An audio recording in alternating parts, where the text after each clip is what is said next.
Hello এসএসসির বাচ্চা কাচ্চারা, কমার্সের স্টুডেন্টরা, তোমরা যখন ব্যবসায়ের ধারণা চ্যাপ্টারটা পড়তে যাও বা ব্যবসায়ের মৌলিক ধারণা চ্যাপ্টারটা পড়তে যাও, তোমরা একটা বিষয়ে কনফিউশনে পড়ে যাও যে ভাইয়া কোনটা কৃষি শিল্প হবে, কোনটা প্রজনন শিল্প হবে, কিংবা কোনটা নিষ্কাশন শিল্প হবে। তোমাদের শুরুতে আমি তোমাদেরকে একটা কোশ্চেন দিয়ে আমার আজকের ক্লাসটা স্টার্ট করব, ঠিক আছে? মাছ চাষ, মাছ ধরা,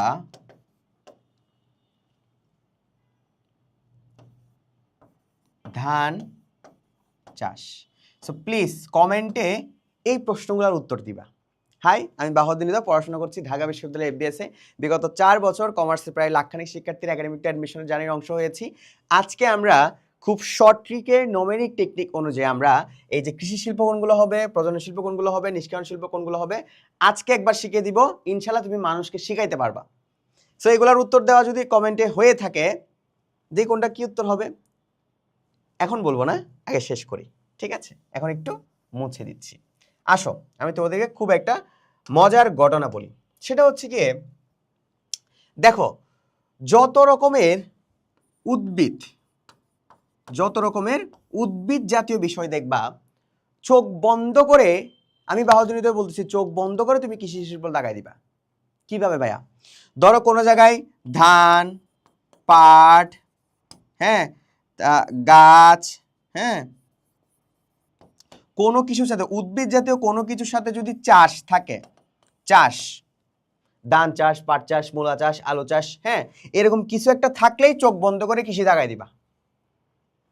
আর কোনো জায়গায় যদি প্রাণী জাতীয় কিছু থাকে, যেমন পশু পাখি পালন বা পশু পাখি চাষ, হ্যাঁ, পোলট্রি, হ্যাচারি, সো এগুলা কি জাতীয় বলতো? পোলট্রি, হ্যাচারি, এগুলা কি জাতীয়? অফকোর্স প্রাণী জাতীয়। হাঁস মুরগি, এগুলা কি জাতীয়? প্রাণী জাতীয়। ধান, পাট, মূলা, এগুলা কি জাতীয়? উদ্ভিদ জাতীয়। তার মানে যত জায়গায় প্রাণী জাতীয় দেখবা, চোখ বন্ধ করে প্রজনন শিল্প দাগায় দিবা। যত জায়গায় উদ্ভিদ জাতীয় দেখবা, চোখ বন্ধ করে কৃষি শিল্প দাগায় দিবা। এখন আরেকটা আসে, সেটা হচ্ছে নিষ্কাশন অথবা উত্তোলন শিল্প কিভাবে মনে রাখবো। সেটা মনে রাখার জন্য একটাই ট্রিক শিখিয়ে দিচ্ছি। কিছু কিওয়ার্ড আছে, যেমন ধরা, আহরণ, উত্তোলন, তুলে আনা, সংগ্রহ করা। এই ওয়ার্ডগুলা যদি কোনো কিছুর সাথে থাকে মিঙ্গেল অবস্থায়, হ্যাঁ, এই ওয়ার্ডগুলা যদি কোনো কিছুর সাথে থাকে, ধরো এই দুটার যে কোনো একটার সাথে আছে বা দুটার যে কোনো একটার সাথে আছে, এই ওয়ার্ডগুলা চোখ বন্ধ করে উত্তোলন শিল্প দাগাই দিবা। এবার আমরা একটু প্র্যাকটিসে যাই। দেখো, আমি যদি বলি ধান চাষ, তাহলে ভাই এটা কি জাতীয়? উদ্ভিদ জাতীয়। তার মানে এটা কি হবে? কৃষি শিল্প হবে। আমি যদি বলি মাছ চাষ, ভাই মাছ কি জাতীয়? প্রাণী জাতীয়। তাহলে এটা কি হবে? প্রজনন শিল্প। আর আমি যদি বলতাম মাছ ধরা, এই মাছ কিন্তু প্রাণী জাতীয়র মধ্যে যাচ্ছে, মাছ যখন চাষ বলতেছি, কিন্তু মাছের সাথে যখন এই কিওয়ার্ডগুলো থাকবে, ধানের চাষে ধানের সাথে যখন এই কিওয়ার্ডগুলো থাকবে, তখন কিন্তু অন্যরকম অ্যান্সার হয়ে যাবে, তখন নিষ্কাশন এবং উত্তোলন শিল্প হয়ে যাবে। যেমন আমি যদি বলি ধান সংগ্রহ করা, সেটা কিন্তু নিষ্কাশন শিল্প হয়ে যাবে, উত্তোলন শিল্প হয়ে যাবে। কিন্তু যদি বলি ধান চাষ, সেটা কৃষি শিল্প। যদি বলি মাছ চাষ, তাহলে প্রজনন শিল্প।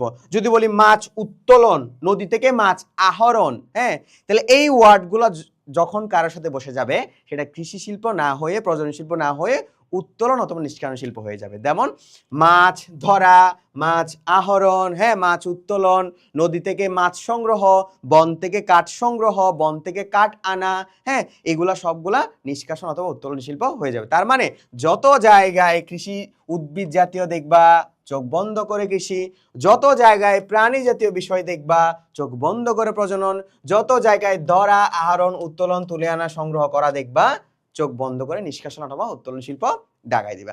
তো এইভাবে যদি তোমার মজার চলে চলে যদি পড়াশোনা করতে ইচ্ছা করে, please enrol our SSC 28 batch এবং 27 ব্যাচ একাডেমিক অ্যাডমিশন কোর্স, যেখানে ভাইয়া কমার্সের কমার্সের প্রায় 500টা ক্লাস দিয়েছি একাডেমিক প্লাস অ্যাডমিশনের জন্য।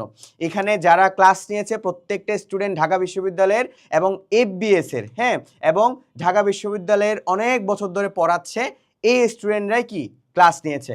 এখানে আমরা বাংলা, ইংরেজি, অ্যাকাউন্টিং, ম্যানেজমেন্ট, মার্কেটিং প্রত্যেকটা সাবজেক্টের একাডেমিক ক্লাস দিয়েছি, টেস্ট পেপার সলভিং ক্লাস দিয়েছি, বোর্ড কোয়েশ্চেন সলভিং ক্লাস দিয়েছি, অ্যাডমিশনের সম্পূর্ণ প্রিপারেশন দিয়ে দিয়েছি। আর যারা 27 ব্যাচের আছো, 27 ব্যাচের জন্য সেম ইস্যু। 27 ব্যাচের ক্ষেত্রেও তোমরা প্রত্যেকটা বিষয় একসাথে পেয়ে যাবা। এবং আমি যদি তোমাদের একটু 27-এর কোর্সটা দেখাই,